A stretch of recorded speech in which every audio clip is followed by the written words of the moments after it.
Hi everyone, it's Jennifer here with a lesson on conditional sentences in English. This is just one of several lessons I have on this grammar topic. You can click on the link to see the whole playlist. If you've been following me for a while, you'll know that one thing I like to focus on is the difference between formal and informal English. In the previous lesson, which was some time ago, I taught the expression, even if it kills me. It's a conversational expression, and of course there's some exaggeration, but that's rather typical of informal talk. I gave you the example of me playing the piano. There are some pieces I'm learning to play. A few are really challenging, but I'm going to learn them, even if it kills me. So that means I'm going to do it no matter what. I'm determined to make this happen. For homework, I asked you to create your own example with even if it kills me. Many of you did this task. I'd like to share just a few examples with everyone. Shirley wrote, I'm going to learn English and speak it fluently, even if it kills me. Good example. Let's just add a period at the end. Many of you wrote similar goals about learning English. Here's Gabriel's. I will master English grammar even if it kills me. Saddam is an ambitious investor, I think. He wrote, I'm going to buy all the shares of the company even if it kills me. Note that I added the article, the, before shares, because those are specific from context. George shared an example about a determined traveler. I'm stuck in traffic, but I will definitely get to the airport on time, even if it kills me. Finally, Susanna created an example about a past goal. Take a look and note the changes that I'm suggesting. I was going to graduate from university even if it killed me. I didn't sleep properly, and I spent hours studying and planning every detail to achieve my goal. And finally, I did it.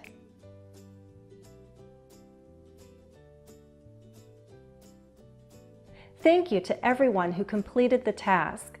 These are viewers who also shared their examples. I encourage you to go to the comments and read all the examples so you can learn from one another. Inverted conditionals invert the subject and verb, so it reminds us of question word order.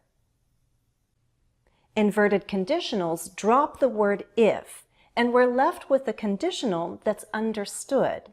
It's implied. It also sounds rather formal. Marat, Ray, and Raed correctly rewrote conditionals with if as inverted conditionals.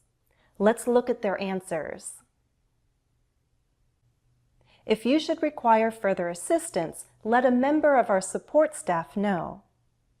Becomes, should you require.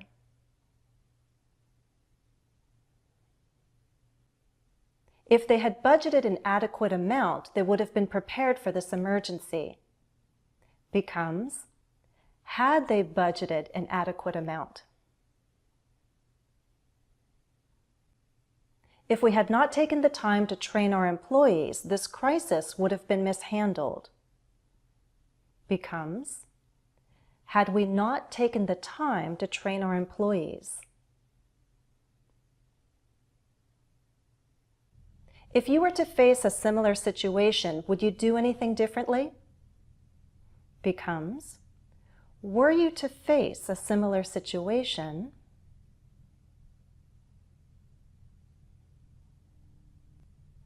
if she were not so adventurous, she would have thought twice before going there. Becomes, were she not so adventurous? Remember that inverted conditionals are more common in formal English. Contractions are more typical of informal English, right? So don't try to mix contractions and inverted conditionals, okay? Use full verb forms instead. There are other ways we can express a condition without the word if and without a full clause. In other words, we can use implied conditionals. I'm going to share some words and phrases that you can use in speaking or in writing. They're a bit more typical of formal English, but that doesn't mean you won't hear them in everyday situations. You know, formal doesn't have to be serious and boring, so let's have a bit of fun. I searched online for strange products and I found quite a lot. Would you like to hear about a few? Do you like bananas? Do you enjoy sliced bananas? If so, you can buy a banana slicer for anywhere between $5 and $10 US. Really? I was surprised to learn that people actually spend money on such a gadget. Can't they use a simple kitchen knife to slice up the banana? If not, could they just enjoy a whole banana? If so and if not are implied conditionals. We use them to avoid repetition. When the answers can only be yes or no, we use if so and if not to list the two possible outcomes concisely. Do you enjoy sliced bananas? If so, if not. Can't they just use a simple kitchen knife to slice up the banana? If not, I'm sure any parents listening agree with me on safety and the need to teach small children what to eat and what not to eat. I discovered some odd lickable products out there. For example, lickable wallpaper and lickable bubbles. Children, in my opinion, shouldn't be licking the walls or eating bubbles in the air. Otherwise, they'll come to assume that these are safe and normal behaviors. Otherwise is an adverb. It implies a result of the opposite condition. So if the kids don't lick the walls, that's good in my opinion. If they lick the walls, that's rather strange and possibly unsafe. Note how I expressed that idea in fewer words by using otherwise. Children, in my opinion, shouldn't be licking the walls or eating bubbles in the air.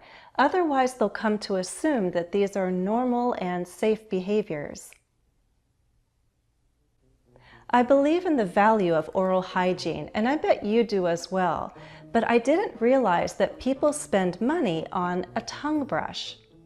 I find that rather odd. Don't we have another invention for that purpose?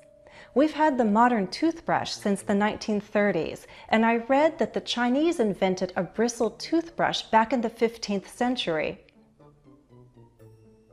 Although it's called a toothbrush, I believe it's perfectly fine to use a toothbrush to clean your tongue. I was taught to brush my teeth and then use the same toothbrush to clean my tongue. If necessary, you can add more toothpaste to the brush and then take care of your tongue. Then it will be clean and minty. If necessary is another implied conditional, and it's very convenient, especially in writing. The full clause is, if it is necessary, or if it becomes necessary. If necessary, you can add more toothpaste to the brush. So, if it is necessary. A similar expression is, if need be. Here's an example. Some people enjoy variety in their lives. They like trying different clothing styles, different hair colors, and different foods. If need be, they'll even seek variety in their personal care products. Did you know there are flavors of toothpaste like pine, bacon, and pickle? You may be able to find such flavors online or in a store. If possible, would you try a flavor other than mint? So if need be has the same meaning as if necessary or if one has to. If need be, they'll even seek variety in their personal care products. As I was talking about toothpaste, I used another implied conditional, if possible. The full clause is if it is possible or if it were possible. If possible, would you try a flavor other than mint? If there are any teachers out there, please check the video description. I have a link to my ELT blog. I created a handout so you can practice all these implied conditionals, and you'll be able to bring the fun and humor of strange toothpaste flavors into your classroom. For the rest of you, here's your homework task. I'd like you to choose at least one of the implied conditionals and create an example. I'll share some of your ideas in our next lesson on conditionals. Here's a bonus task to challenge you. Does the phrase, if anything, make a statement stronger or weaker? In other words, if I use if anything, does it emphasize or soften my idea? Here's an example. Coffee toothpaste doesn't seem like a good idea. If anything, it defeats one of the purposes of brushing your teeth, to freshen your breath. We'll talk about if anything and other conversational expressions with if in our next lesson on conditionals. That's all for now. As always, thanks for watching and happy studies. Become a sponsor of English with Jennifer. You'll get a special badge, bonus posts, on-screen credit, and a monthly live stream. Click on the link or look in the video description for more information. Note that sponsorships are not available in every country at this time. Join me on my YouTube community tab for special posts each week. If you haven't already, please subscribe to my channel. That way you'll get notification of every new video I upload to YouTube.